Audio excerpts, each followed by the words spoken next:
I think it's fascinating that Panic, the team behind our beloved Playdate, have now also been responsible for publishing the 2 funniest video games ever made.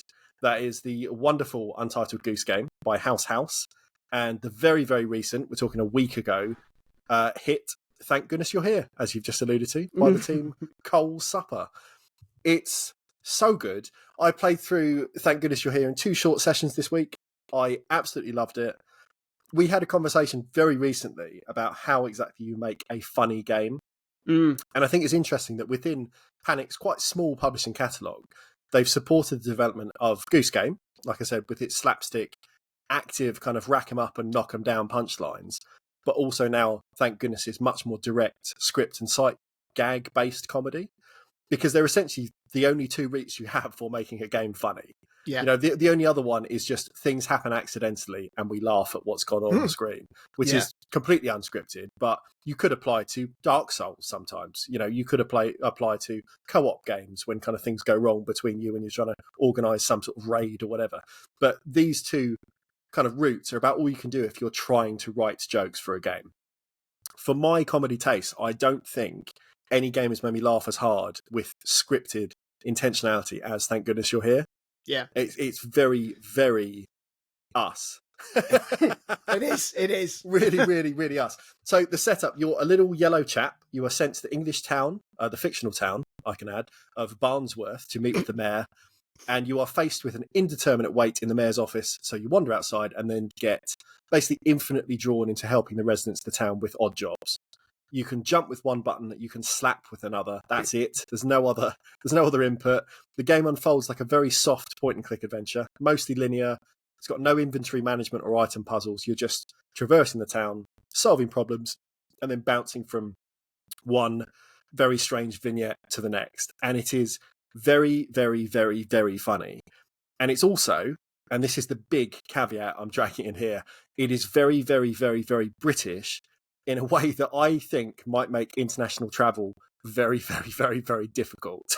That's not to say people in other countries wouldn't be able to laugh at the accents or the delivery of certain jokes or anything, but there is so much national and regional specificity in the humour that when the credits rolled and multiple localization teams were credited, I couldn't help think how impossible and possibly futile it would have been for, say, like the Korean or Russian teams to take the playful language and the sight gags and the delivery and referential humour of this game and repaint it to work for a culture that just will not know about JML in-store advertising or Biffa bins or a generational obsession that borders on sickness with the Queen of Hearts Lady Di. Like, these things don't apply in other countries and places. I don't want to spoil any specific jokes, although if you use any social media, I'd venture you've probably seen a few choice cuts if your algorithm regularly serves you video game related stuff, because it's the type of game that is very easily gone viral for the little snappy jokes and silly things and whatever else happens. But I would urge everyone from the UK especially to just go and buy and play it on whatever platform you have. And, you know, anyone international with an interest in comedy games, maybe watch the trailer first and then collect whether or not the humour kind of really translates or appeals to you. But it is absolutely one of my favourite games of the year so far. I had such a good time with it. Georgia sat and played through it again the next day. So I finished it one day. She watched me do that. And then the next day said, can I play through that as well? Brilliant. So I've seen it all twice and still laughed out loud at huge parts of it. Yeah, I really want to play through it to show Sammy. I've told her a couple of little bits from it, but yeah, I played through the whole thing on Sunday morning. I was on my own. Perfect.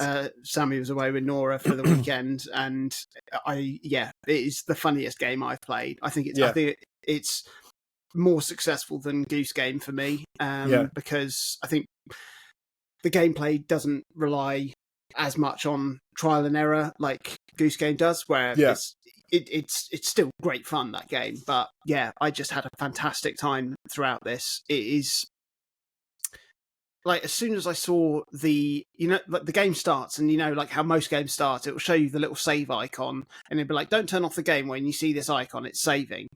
And for Thank Goodness You're Here, that little icon is that little black and white stripe that you used to get in the top corner of the telly when an advert was coming. Do you remember that? Yeah. And just seeing that, I just went, well, this is a 10 out of 10. Yeah. And like that, there's so much about the aesthetic and the way they present it, especially with like some of the cuts, like the some of the real footage, like the live action footage that's cut in and on the menus and stuff like that. That just it brings such an immediate flavour to the game that made me just want to laugh. It is so good. It's interesting you mentioned the thing about the translation stuff, and I think that there are some things that, especially some of the purely visual gags, that won't translate. Yeah. But in terms of the actual translation of the dialogue, I wish that I was fluent enough in another language to understand how they're doing it.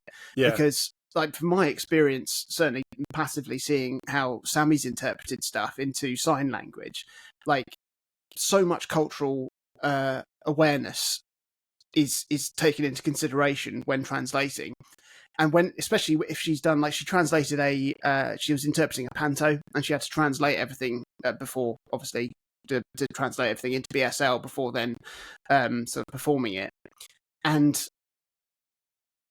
BSL is an entirely literal language. Yeah. There's no double entendres, there's no puns. That's like 90% of a panto. Yeah. And so Sammy had to basically work out, okay, so what's the purpose of this joke? What is it trying to say? What's the laugh? Is it doing anything for the narrative? And then had to think, well, what's an equivalent joke that would work for in BSL for a deaf community to get the same experience? And that is basically the entire process of translating Thank Goodness You're Here. And I have no idea how you translate something like anything we've just alluded to that is so sort of culturally linked, and that's why it's funny, and it relies on me finding certain things familiar to find it funny. Surely you just have to you'd have to rewrite the entire game. Yeah. But then in order to make those things work, you'd have to draw on different reference points. So you'd have to change all the assets in the game and other things that would mean that, you know, that people playing it in a different language, it would all still resonate the same. I've no idea, but I wish, I really want to find out, because it's exceptionally funny. I like. But then, like, there is a lot of sort of British stuff that has just sort of transcended things. Like, even Northern stuff. Like, you think of, like, Alan Bennett. Like, Alan Bennett's, like, talking head stuff. Like, there was... me and my mate always had a bit we used to do. There was, like, this is the stereotypical Alan Bennett thing, which is just everywhere in this game, of, like... You know, Mavis. Well, she was going down the shops the other day, and she went to get some bread, but they sold out of bread. But they had some nice buns, but the buns were all mouldy. But the mould actually led to her being able to develop a penicillin. but it didn't make her any money, so she was destitute. But she did find some happiness with a loved one. Then the loved one died, but she was quite happy on her own. And then she died. but she went to heaven. But it was full of Christians. That sort of thing. There's so many little throwaway lines in Thank Goodness You're Here that it just made me absolutely piss myself. I don't want to spoil anything, but I will give one. It was just such a throwaway thing, and it's the sort of thing where, like, I think you could play through it and not hear it, because it relied on me going back into a certain location, and I went into it was like a bakery or something, and the shop owner just said, "Oh, I'm sorry, madam, we've run out of butter, so it'll be vegan. Is that okay?" And the woman just goes, "Vegan? No, I'd rather shit bed."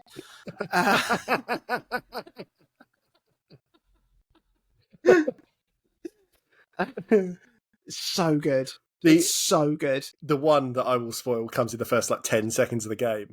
It basically opens with showing kind of like a range of adverts connected to Barnsworth, the town. Oh, yeah. And as, like, the Come to Barnsworth thing, it just has a scene that goes friends, family, pit, and it just has people descending into the mine. Just really, really good. So good. Yeah, it's great. It's great. Go and play it. Everyone should go and play it. Yeah. The delivery on like repeated gags is extraordinarily well done. Yeah, like repeated gags is such a difficult thing to balance as well. Like it's the one of the biggest problems with sketch shows is like a sketch show will get renewed for like a second season, and then they repeat an idea or they try and build on it. Like if you think of like Mitchell and Webb, which I absolutely love, and the Number Wang, and they kept on iterating on Number Wang for the entire 4 seasons that sketch show ran for. Yeah. It didn't stretch that far. No, it didn't stretch. No, it didn't stretch far at all. There's only so far you can sort of raise it before it becomes dull. But they seem to really, really nail that, because there's a couple of repeated gags that you come back to and you go, it's it's a contender. It's a good one. It's a really good one. It's a contender.